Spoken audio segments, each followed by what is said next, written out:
जब निर्वाचन नजिकिँदै जान्छ तब नागरिकलाई सचेत गराउने गरी कार्यक्रमका तालिकाहरू पनि बढ्दै जान्छन्।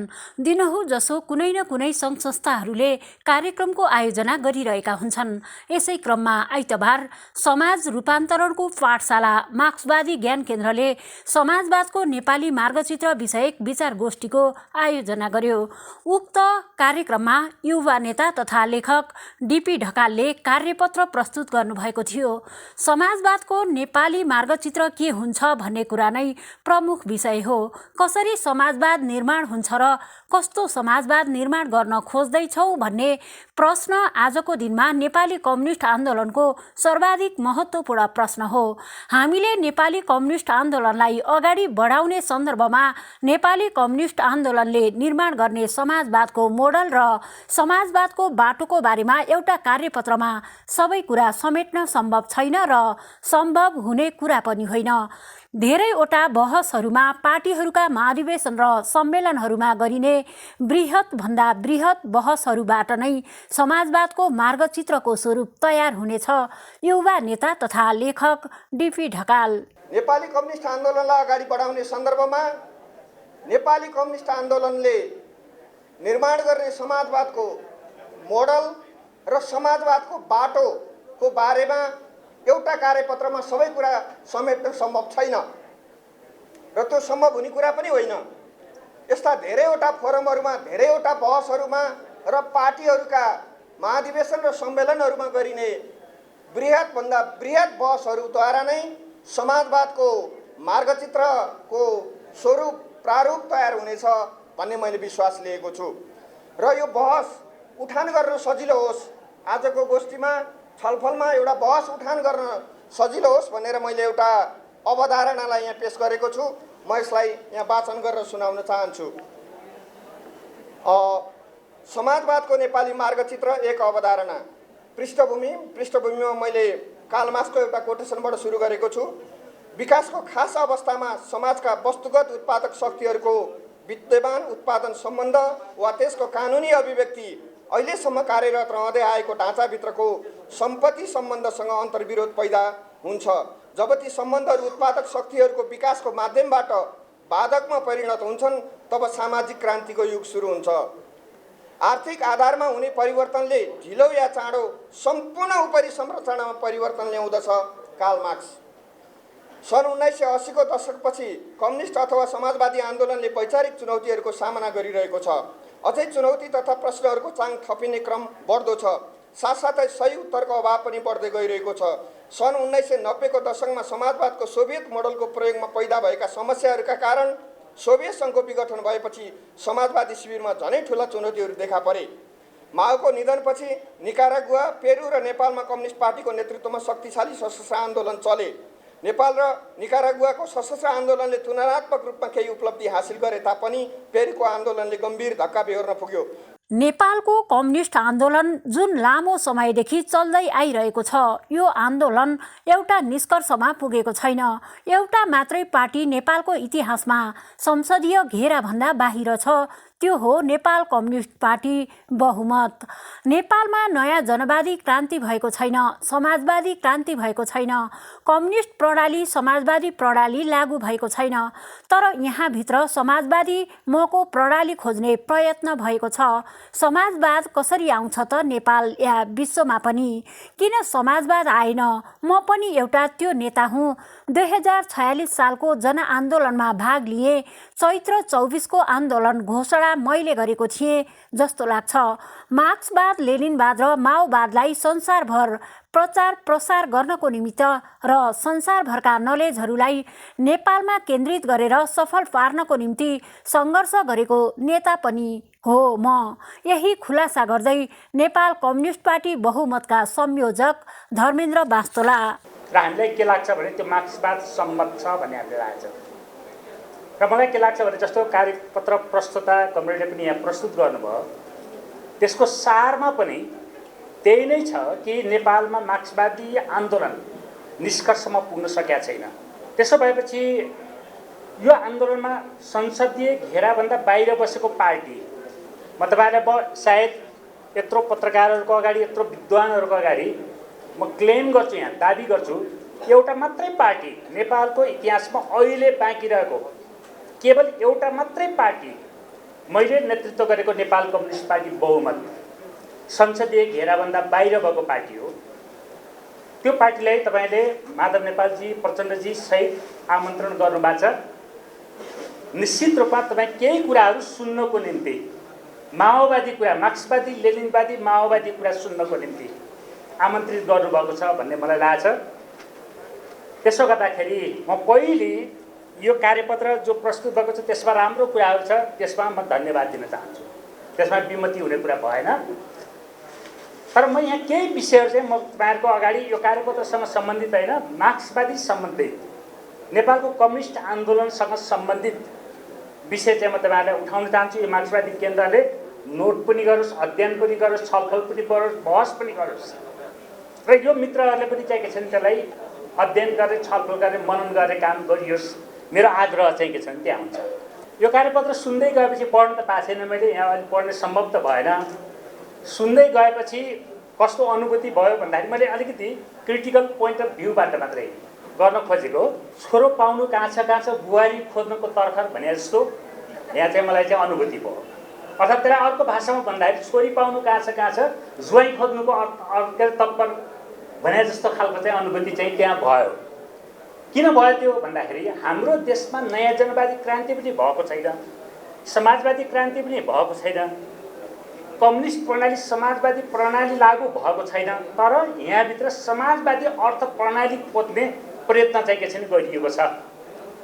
त्यो कुरा चाहिँ उल्टो भयो भन्ने चाहिँ मलाई लाग्छ। पहिले तपाईँहरूले छलफल केमा गर्नु पर्यो भने समाजवाद कसरी आउँछ त नेपालमा, विश्वमा पनि र नेपालमा पनि। किन समाजवाद आएन?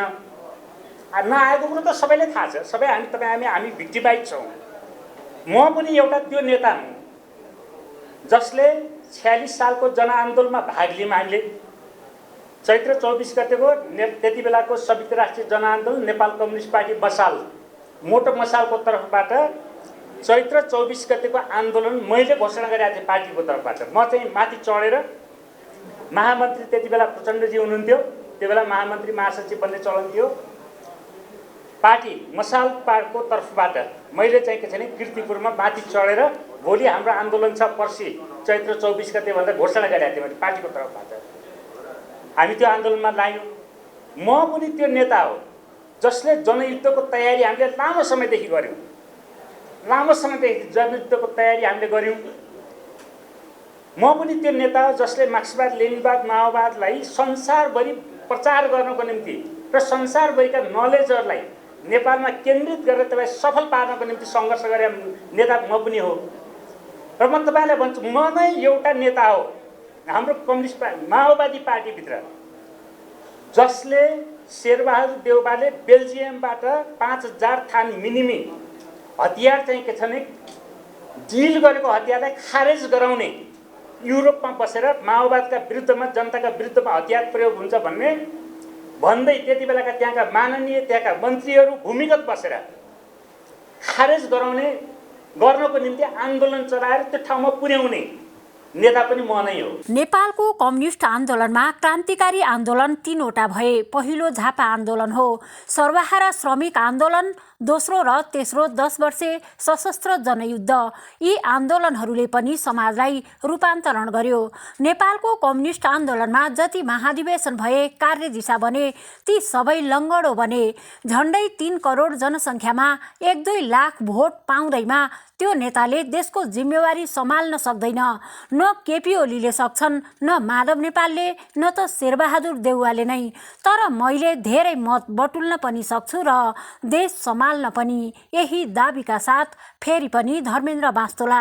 नेपालको कम्युनिस्ट आन्दोलनमा क्रान्तिकारी आन्दोलन 3 वटा भए। नेपालको कम्युनिस्ट आन्दोलनमा पहिलो झापा आन्दोलन हो। मोहनचन्द्र अधिकारी, त्यति बेलाको नेता, युवा नेता मोहनचन्द्र अधिकारी, राधाकृष्ण मैनाली, सायद त्यहाँ अरू साथीहरू पनि हुनुहुन्थ्यो त्यसमा, उहाँले झापा आन्दोलन गर्नुभयो। तर त्यो आन्दोलन चाहिँ बबल इभेन्ट भन्ने गरेको छु मैले त्यसलाई अङ्ग्रेजीमा भन्दाखेरि, त्यो रूपमा चाहिँ गयो। तर त्यसको प्रभाव नेपालमा दूरगामी प्रभाव परेको थियो। क्रान्तिकारी आन्दोलन थियो। दोस्रो आन्दोलन त्यति बेलाको सर्वहारावादी श्रमिक सङ्गठनको नेतृत्वमा त्यति बेला रूपलाल विश्वकर्मा हुनुहुन्थ्यो। उहाँले चाहिँ चलाउनु भएको थियो। किसान आन्दोलनदेखि लिएर सशस्त्र प्रकारका आन्दोलन चलाउनु भएको थियो। त्यो पनि त्यत्तिकै गयो। तेस्रो आन्दोलन हाम्रो त्यति बेलाको पार्टीको अध्यक्ष प्रचण्डजीको नेतृत्वमा हामीले 10 वर्षसम्म लड्यौँ र नेपालमा गणतन्त्र आयो। यो चाहिँ के छन्, नेपालको कम्युनिस्ट आन्दोलनमा 3टा क्रान्तिकारी आन्दोलनहरू भएका छन् जसले समाजलाई रूपान्तरण गरेको छ। झापा आन्दोलनले नेपालको कम्युनिस्ट आन्दोलनलाई देशव्यापी रूपमा चाहिँ स्थापित गरेको छ। त्यो एउटा महान क्रान्तिकारी छलाङ थियो। तर दुर्भाग्यवश यदि यहाँ चाहिँ सिपी मैनाली भएको भए म भन्थेँ, अहिले सिपी मैनाली त हुनुहुन्न तर माधवजी हुनुहुन्छ। सिपी मैनालीले 28 सालमा कोअर्डिनेसन कमिटी बनाउने बेलामा झापा आन्दोलनको विरोध गरेर दक्षिणपन्थी पाइला टेकेर त्यसको विरोध गरेर पार्टी बनाउनु भएको थियो। त्यो कुरा चाहिँ के छ, अत्यन्तै गलत भएको छ। एउटा डेभिएसन चाहिँ के छ, राइटिस्ट डेभिएसन चाहिँ त्यहाँ भएको छ। त्यो हिस्ट्री तपाईँले चाहिँ के छ गम्भीरताका साथ बुझ्नु जरुरी छ। एउटा त्यो भएको छ। त्योमा मैले भन्न खोजेको कुरा के छ भने, अर्थात् त्यो अर्को चरणको कुरा भयो। दोस्रो कुरा मैले भन्न खोजेको कहाँ छ भने, यो एउटा क्रान्तिकारी धार भयो। दोस्रो एउटा चाहिँ नेपालमा कार्यदिशाको कुरा गर्दाखेरि जति कार्यदिशा भयो ती सबै दक्षिणपन्थी कार्यदिशाहरू भए। 6 सालमा कम्युनिस्ट पार्टीको स्थापना भयो। 10 सालमा पहिलो महाधिवेशन भयो। महामन्त्री बन्नुभयो। चाहिँ नेपालमा अहिलेसम्म सबै कम्युनिस्टको नाममा जाने भोटहरूलाई एउटै डालोमा हाल्नुभयो भने, एउटै बास्केटमा हाल्नुभयो भने 65 देखि 70% भोट हुन्छ। हामी सबै कम्युनिस्टहरूको एउटा साझा नारा माधव नेपालले बनाउँ त, कतिवटा भोट जान्छ त्यहाँ? 65-70% भोट त्यसैमा जान्छ। अनि जित्दैन माधव नेपालले। त्यही कुरा चाहिँ प्रचण्डलाई गरौँ अथवा हामी सल्लाह गरौँ, कम्युनिस्ट जति सल्लाह गरौँ। त्यही कुरा केपी ओलीलाई गरौँ, त्यही कुरा मलाई गर्नुहोस् न तपाईँहरूले। मैले पनि जित्छु, तपाईँहरूभन्दा राम्रो भोट ल्याएर जित्छु मैले यो देशमा। यो गरौँ, पहिलो कुरा यो गरौँ। यो संसदीय चुनाव होइन। अहिले हाम्रो पार्टीले भनेको छ संसदीय चुनावलाई अवज्ञा गर्ने भनेको छौँ हामीले पहिलेको जस्तो बहिष्कार पनि होइन। हामी जनतालाई भन्छौँ यसमा कामै छैन, तपाईँ भोट हाल्नुहोस् नहाल्नुहोस्, तपाईँ बहिष्कार गरे पनि काम छैन, भोट हालेर पनि काम छैन। तर त्यसको अवज्ञा गर्नुहोस् र नयाँ बाटो पहिलाउनको लागि आन्दोलनमा आउनुहोस् भनेको छौँ हामीले चाहिँ। त्यसको बारेमा म पछि भन्दैछु। त्यसो भएपछि हामीले पनि यसलाई सुधार्नुपर्ने जरुरी छ। पहिलो कुरा इमिडिएट कुरा अहिले गर्ने कुरा गर्नु पर्यो। राष्ट्रपति, जननिर्वाचित राष्ट्रपति प्रणालीमा चाहिँ जाउँ, नम्बर 1। नम्बर 2 हामीले भनेको कुरा के छ भने, प्रतिनिधि सभाबाट मन्त्री हुनु हुँदैन, प्रधानमन्त्री हुनु हुँदैन। कार्यक्रममा नेपाल कम्युनिस्ट पार्टी बहुमतका संयोजक धर्मेन्द्र बास्तोलाले लामो समय लिएको भन्दै घोषपेच र व्यङ्ग्य गर्दै समाजमा ठुल्ठुला कुरा गरेर टाइम म्यानेज गर्न सक्नुहुन्न भने धेरै कुरा गर्नुको औचित्य छैन। समाजवादको पहिलो आधारभूत शिक्षा नै समय हो। विदेशमा समयभन्दा बढी बोल्न मनाइ छ भन्ने आशयका साथ पूर्व प्रधानमन्त्री तथा एकीकृत समाजवादीका अध्यक्ष माधव कुमार नेपाल।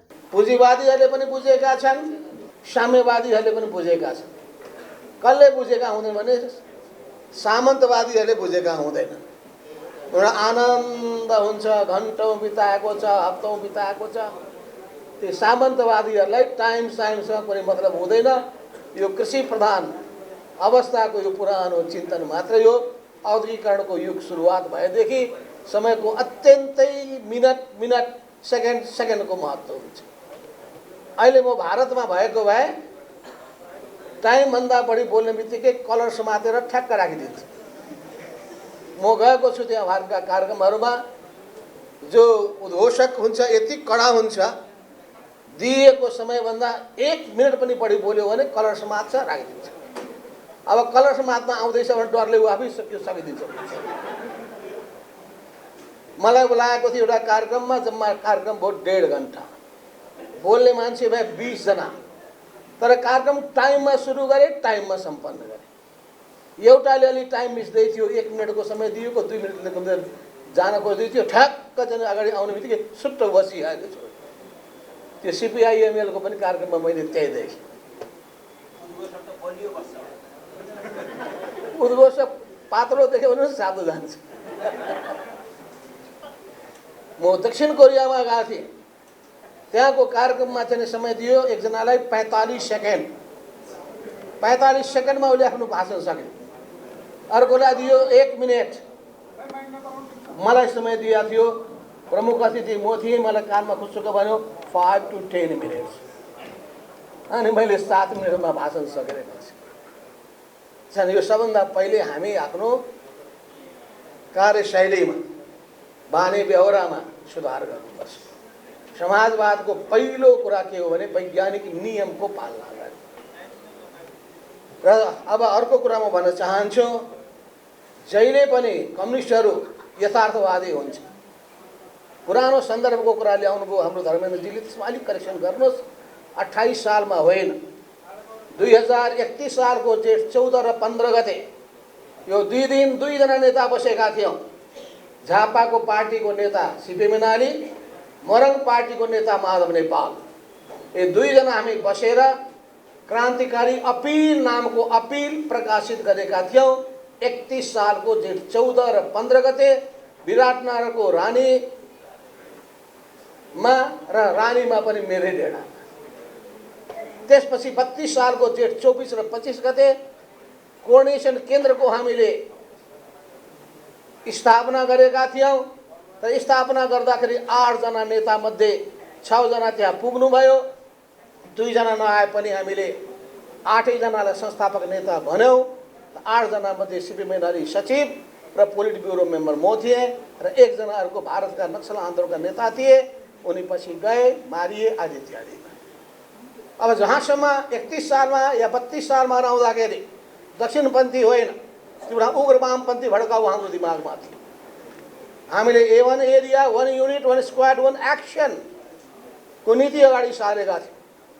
त्यसपछि जमिनदार दलाल खतम अभियानलाई मूल हाम्रो उद्देश्य अगाडि लिएका थियौँ। त्यसो हुनाले त्यतिखेरको चाहिँमा उग्र वामपन्थी चिन्तनहरू हामीमा व्याप्त थियो। अब पछि गएर दक्षिणपन्थी भयो कि यथार्थवादी भयो त्यो हामी विश्लेषण गरौँ। तर समाजको यथार्थतालाई जसले बुझ्न सक्दैन, जनताको चेतनालाई जसले बुझ्न सक्दैन, जनताको चेतनामा जनताको दिमागमा परिवर्तनको निम्ति जसले भूमिका निर्वाह गर्न सक्दैन, जनतालाई आफ्नो वरिपरि गोलबन्द गर्न सक्दैन, त्यो पार्टीले परिवर्तनको अगुवाई गर्न सक्दैन।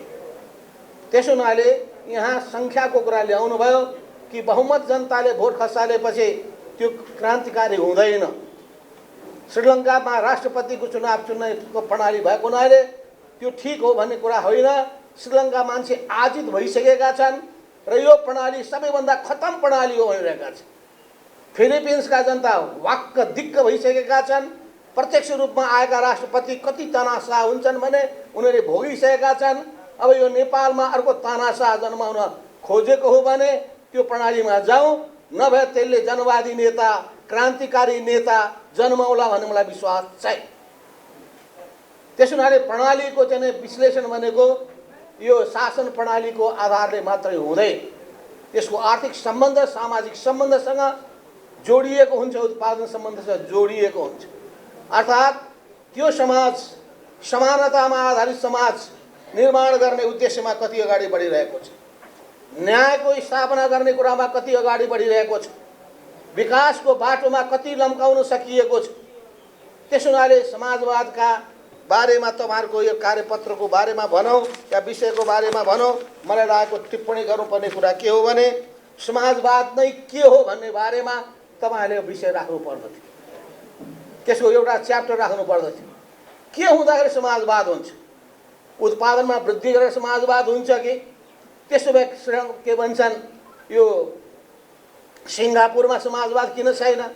तीव्र आर्थिक विकासको गति लिने कुरा नै समाजवाद हुन्छ भने यी ठुल्ठुला पुँजीवादी मुलुकहरू किन हुँदैनन्? समाजवाद भनेकै के हो? के हुँदाखेरि समाजवाद हुने गर्दछ? समाजवाद ल्याउनका लागि अवश्य पनि क्रान्तिकारी पार्टी नै चाहिन्छ, कम्युनिस्ट पार्टी नै चाहिन्छ, मार्क्सवाद लेनिनवाद नै चाहिन्छ। यी सबै कुराको सन्दर्भमा त्यो विचारले लयस भएका अर्थात् वर्गीय दृष्टिकोणले ओतप्रोत भएका, त्यसबाट प्रतिबद्ध भएका नेता र कार्यकर्ताहरू चाहिन्छ। तर अहिले नेपालको कम्युनिस्ट आन्दोलनमा यी दुईटा गलत प्रवृत्ति व्याप्त छ। एउटा व्यक्तिवादी प्रवृत्ति छ र दोस्रो भनेको भ्रष्टीकरणको प्रवृत्ति छ। यो दुईटा प्रवृत्तिलाई हामीले निमित्यान्न पारेनौँ भने सिद्धान्तका ठुल्ठुला कुरा गरे पनि त्यसको केही अर्थ रहँदैन। त्यसो हुनाले यो भ्रष्टीकरणले नै दलाल नोकरशाही पुँजीवादलाई या दलाल पुँजीवादलाई मलजल प्रदान गरेको छ, उसको साँठगाँठ बढाएको छ, सबै क्षेत्रमा सेटिङ कायम गर्ने गरेको छ। त्यसो हुनाले कम्युनिस्टहरू भनेको सबभन्दा बढी इमान्दार हुन्छन्, अनेस्ट इमान्दार हुन्छन्, निष्ठावान हुन्छन्, राष्ट्र जनता र समाजप्रति समर्पित हुन्छन्। यी आधारभूत कुराहरू हुन् जो समाजप्रति, राष्ट्रप्रति, जनताप्रति समर्पित छैनन्। उनीहरूको मुक्तिको निम्ति लाग्दैनन्। उनीहरूले भोग्नु परेको पीडा र वेदनालाई सम्बोधन गर्ने काममा अगुवाई गर्दैनन् भने ती जनताले उनीहरूलाई साथ दिन सक्दैन। त्यसो हुनाले मैले भने कि अहिले हाम्रो समाजमा रहेका समस्याहरू के हुन्? घाँस बाँस कपास, शिक्षा स्वास्थ्य रोजगारी सुरक्षा लगायतका समस्यादेखि लिएर असमानता र गरिबी, त्यसै गरी अन्याय अत्याचार र विभेद, यी सबै समस्याहरू हामी देखिरहेका छौँ। यी सबै समस्यालाई सम्बोधन गर्ने हिसाबले अघि बढ्नका लागि अवश्य पनि हामीले बनाएको संविधानमा निकै राम्रा कुराहरू छन्। तर संविधानको कागजमा लेखेर के हुन्छ? त्यहाँ लेखिएको मौलिक हकका कुराहरू हेर्नुभयो भने समाजवादको निम्ति अर्थतन्त्रका तीनटा खम्बालाई अगाडि सार्ने ती मान्यतालाई तपाईँ हेर्नुभयो भने ती मान्यतामा तपाईँ अहिले खोट देखाउन सक्नुहुन्न। विगतलाई स्मरण गर्दै जनताको चेतनामा, जनताको दिमागमा परिवर्तनको निम्ति जसले भूमिका निर्वाह गर्न सक्दैन, जनतालाई आफ्नो वरिपरि गोलबन्द गर्न सक्दैन, त्यो पार्टीले परिवर्तनको अगुवाई गर्न सक्दैन। त्यसैले सङ्ख्याको कुरा गर्दा बहुमत जनताले भोट खसाल्दैमा क्रान्तिकारी हुँदैन। मार्क्सवाद भनेको माला जप्ने सिद्धान्त नभई सत्य र तथ्यमा आधारित भएको तथा समाजवादको नेपाली मोडल उत्पादन र वितरणको पक्षलाई हेर्नुपर्ने र उत्पादनलाई मात्रै हेरियो भने पूर्वी जर्मनीको हालत हुन्छ। त्यसै गरी रुसमा साम्यवादको ठूला कुरा गरिएको तर त्यसका आधारमा विद्यमान नभएका चीनमा पनि माओ त्से-तुङले कल्चर रेभोल्युसन भन्दा पहिले कम्युनिस्टको व्यवस्था गरेको भन्दै संसारका अनुभवहरूलाई पनि राम्ररी समीक्षा गर्नुपर्ने नेपालको सुझाव छ। साथै गणतन्त्रको पक्षमा काङ्ग्रेस नरहेको माओवादीभित्र पनि सांस्कृतिक राजाको कुरा भइरहेका बेला आफू नेतृत्वको तत्कालीन एमालेको केन्द्रीय कमिटी बैठकले गणतन्त्रमा जाने निर्णय गरेर आन्दोलनलाई अघि बढाएको र नेपालमा गणतन्त्र स्थापनाका लागि आफ्नो महत्त्वपूर्ण भूमिका रहेको अध्यक्ष नेपालको दाबी छ।